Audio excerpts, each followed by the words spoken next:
m'appelle Samuel Tonella, j'ai 14 ans et je voulais savoir qu'est-ce qui vous a fait décider de devenir prêtre et comment vous avez su que c'était la bonne décision. Merci pour ta question, Samuel. C'est une très bonne question. Je me souviens que je voulais devenir prêtre tout petit, le jour de ma première communion. Je m'en souviens comme si c'était hier.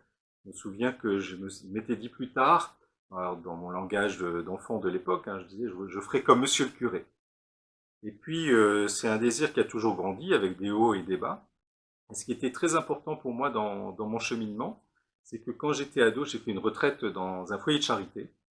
Et pendant une nuit d'adoration, j'ai vraiment fait l'expérience de la rencontre avec Jésus, en méditant la parole de Dieu.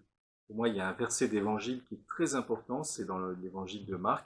Jésus eut compassion des foules parce qu'elles étaient comme un troupeau de brebis qui n'ont pas de pasteur.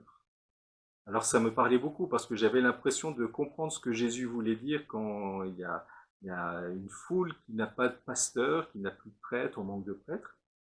Et alors ça m'intéressait beaucoup. Alors je me suis dit, tiens, je vais continuer à méditer l'évangile. Et puis j'aurais pas dû, parce que je suis tombé sur le verset suivant, où Jésus dit, donnez-leur vous-même à manger. Et cette phrase, pour moi, elle était un coup près en disant, ben voilà, il faut que toi tu t'y mettes. Et donc ça m'a aidé à réfléchir, à avancer pour me préparer, pour réfléchir à la possibilité de devenir prêtre.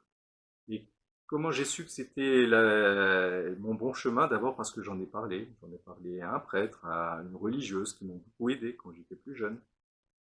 Et puis après, j'ai demandé à un prêtre de m'accompagner spirituellement, qui m'a aidé à vérifier si j'étais bien libre. Et puis après, le séminaire, pour vraiment consolider cette décision, eh bien, il nous aide, il donne aux jeunes les moyens de faire un oui libre.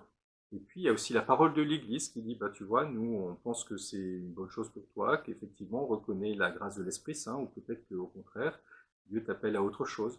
Donc, tu vois, on peut, notre cheminement, d'abord, ça prend du temps, ça permet de l'enraciner profondément. Et puis, l'Église, elle est là aussi, à travers les prêtres, les consacrés, les animateurs en pastoral, pour nous aider à affermir et à mûrir ces choses.